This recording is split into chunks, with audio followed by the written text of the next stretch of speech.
Olá pessoal do Conecta, olá pessoal também do Traders Club, vamos lá, eu sou Bruno Mazzoni, papo do vídeo de domingo, hoje dia 16, vai falar sobre índice Bovespa e vamos ver se amanhã, logo pela madrugada, eu posto vídeo sobre o dólar, tá? Então vou passar para vocês as pautas do vídeo de hoje, um pouco de cenário do índice Bovespa à vista, né? Um pouquinho de ciclos para vocês, como é que estamos no fôlego, depois índice futuro consolidado na base mensal. E terminamos com o índice futuro consolidado na base diária, porque temos ineficiências aqui no consolidado que não aparecem no contrato Q. Na verdade, o contrato Q, a primeira ineficiência já foi conquistada aqui pelos vendidos, tá? E a gente talvez rume para uma segunda, tá? E uma terceira que não há no contrato consolidado. Então, por isso que vocês que recebem os relatórios todas as semanas estão vendo essa briga aí entre pontos do INQ e pontos do Infut, né? Eu acho que a gente deve continuar por hora, porque a rolagem desse contrato Q foi realmente estratosférica, assim, né? Foi bem volátil. E por fim, vamos terminar com os pontinhos e eu vou traçar para vocês o meu cenário. Beleza, pessoal? Então, passado o disclaimer, a gente começa aqui por ciclos. Olhando para ciclo Ibovespa, pessoal, a gente tem praticamente aqui a ideia de que ou ficamos nessa consolidação, estamos ali em 2014, 15, ou de fato 2023 é o novo 2016, né? Então a gente tem que olhar com carinho para isso, temos que fazer nossas apostas. Se você está cético, achando que a gente mantém-se respeitando essa linha de tendência de baixa e não entramos numa tendência de alta, é natural você no contrato Q olhar para o vendas, não só para o compras. Agora, você que está de olho aí em compras, né, achando que a gente vai ser de expansão, o ciclo de expansão já começou, só olhe para vendas, só olhe para compras, né? Não olhe aqui para vendas em resistência, seja do 122, 121, 120, 123, 125. Beleza? Então são dois cenários, tá, Brunão? Tá acreditando que nesse terceiro tri a gente se mantém ainda consolidado, nem que seja por um mês ou dois, ainda respeitando essa linha de tendência de baixa, ou se arranharmos, a gente para ali no 125, no 123, para depois voltar. Retornarmos aí aos 116, 115. Beleza? Essa é a minha expectativa. Então, tanto na minha carteira holder como trader, se fosse, eu estaria olhando aí tanto para compras como para vendas. Não estaria só olhando compras, tá? Bacana. Como é que tá o fôlego, pessoal? Importante sinal aqui para os comprados ou para quem quer comprar. Porque o fôlego está aliviando. Então, o market breadth está dando uma relaxada. Ainda não está relaxado, tá? Mas está dando uma relaxada. Eu quero ver o market breadth atingir aqui em julho ou agosto a parte verde, tá? Então falta ainda a média de 20 está arrumando para lá, mas falta a média de 50, de 200, pelo menos chegarem na metade do caminho.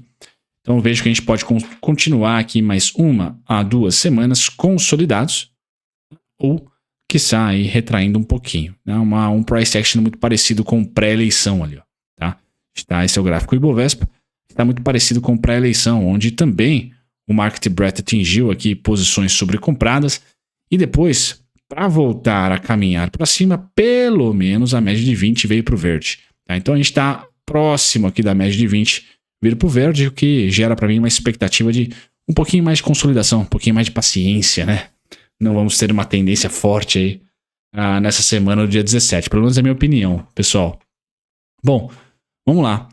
Gráfico perpétuo, a gente praticamente sem muita novidade no mês de julho, né? Um mês aí com uma volatilidade bem menor do que os meses anteriores, candle pequenininho, figurando ali entre, por enquanto, os principais pontos 117.915 e 119.800, pontos do consolidado, tá? Que fazem parte aqui de um último bloco de ordens, né? Para quem gosta do ICT, para quem gosta do Smart Money. Então esse é o candle que eu estou vendo aqui como bloco de ordens do mensal e o último. Esse alto aqui, eu estou olhando para a cauda, não estou olhando para o corpo dele. Tá? Então, tá me gerando esses pontos de consolidação. Brunão, como grafista, gostaria de ver o índice, tá, ceder até os 113.210, 112.175, 112.695. Tá? Seria ali para mim o suprassumo, né? Mas acho difícil isso acontecer no curtíssimo, pelo menos, ou seja, na semana que vem. E também nesse mês de julho. Tá? Agora, o Infut, pessoal, no diário, mostra para mim um caminho bem provável até os 115.825, 116.270. Tá? Isso no diário. Isso é bem antes, lá do 113 e 112. Então, assim, esse cara é mais viável para mim. Tá? E no WinFoot seria aqui o terceiro fluxo de baixa. 1, 2, baita cauda aqui. E agora estou plotando o terceiro. Nós iríamos ali para o 115, 825, 116, 270. Atenção aí para vocês que recebem os relatórios semanais. Esse vídeo aqui tem pontos novos. Tá? Para corroborar, ou melhor, complementar o relatório. Tá? Eu fiz um estudo um pouquinho mais, entre aspas, né, aprofundado nessa dinâmica entre perpétuo, né, o WinFoot e o WinQ.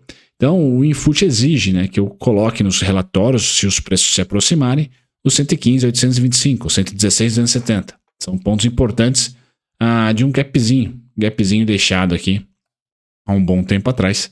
Então, eu deixo esses pontos importantes para vocês. Tá? E na semana, pessoal, a principal resistência, essa resistência pertence aos dois contratos, então, maravilha, finalmente começamos a ter aqui pontos de mesma magnitude, exatos, né, entre contrato atual e contrato perpétuo, que é o 120 e 245, tá? A semana inteira, não sei se um mês, mas principalmente a semana, tem o 120 e 245 como principal resistência, tá?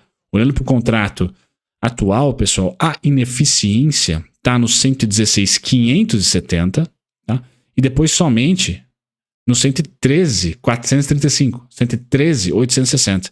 Então aí vocês já estão percebendo o quão chato tá, quanto chato foi, né, a rolagem do contrato Q, porque gerou muitas assimetrias, muitas ineficiências aqui de preço, e a gente vai lutando, tá? A resistência é a mesma, 120, 245, então esse é o principal ponto novo em relação ao relatório, então marquem aí, né, um ponto importante para a semana, tá?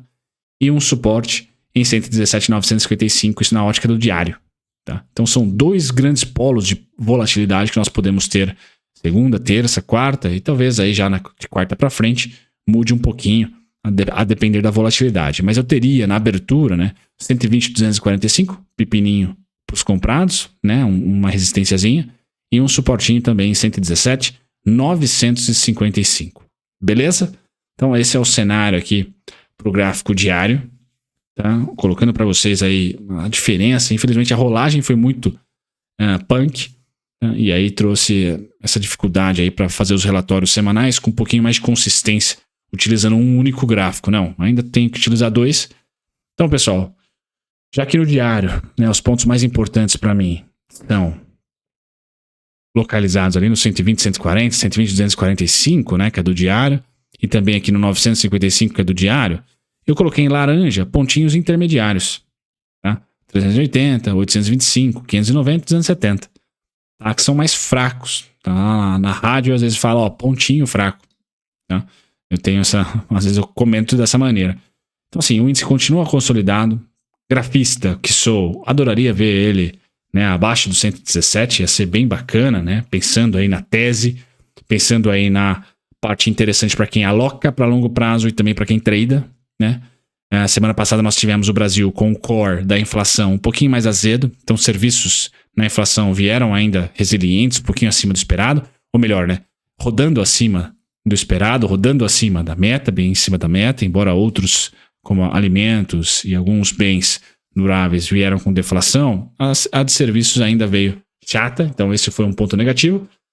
E nós tivemos então inflação de serviço ainda em alta, né, e vendas no varejo em baixa. Então foi assim, muito ruim. O Brasil ele não conseguiu, semana passada, acompanhar o mundo. Né? O mundo estava tradando o trade perfeito, Fed sobe juros, não quebra ninguém e contém a inflação. Enquanto que o Brasil já estava tradando, deu um primeiro soluço na economia. Então o Brasil estava tradando já uma recessãozinha econômica, né? Uma fraqueza econômica e inflação ainda alta. Ou seja, menos corte de juros. Isso coloca, pessoal, uma narrativa para a semana que vem pelo menos na segunda, né? Tudo pode mudar na terça. Né? Mas pelo menos para a abertura de segunda, eu diria que é mais Ibovespa, commodities e bancos, menos small. Tá? Me parece que essa é a tendência aí do começo da semana, né? Mais bancos, talvez Vale ainda, tá? Vamos ver como que a Petrobras se mexe, e menos small caps, tá? Menos small caps. Beleza? E com essa inflação meio chinfrim, né, a gente também tem a expectativa que utilidade pública não vá muito bem, tá? Pelo menos não por hora, porque os juros tendem a se manter alto por mais tempo. Então eu estou bem curioso para saber como que utilidade pública vai tradar, né? Porque a inflação de serviços ou IPCA ele vem cedendo no seu índice total, o que é ruim para essas companhias, já que a receita é em relação ao IPCA cheio, enquanto que o CDI pode ficar mais resiliente, porque dentro do IPCA tem a composição do core de serviços, e é esse que o Banco Central mais se importa, e esse está resiliente, esse veio um pouquinho acima. Tá? Então, acho que ainda eu mantenho para julho mais Ibovespa, menos small caps, e lógico, né, temporada de resultado, o pessoal tende a ser um pouco mais volátil para esse pessoal aqui. Sem dúvida nenhuma. Bacana? Feito isso, pessoal. Um grande abraço. Até o próximo vídeo. Tchau, tchau.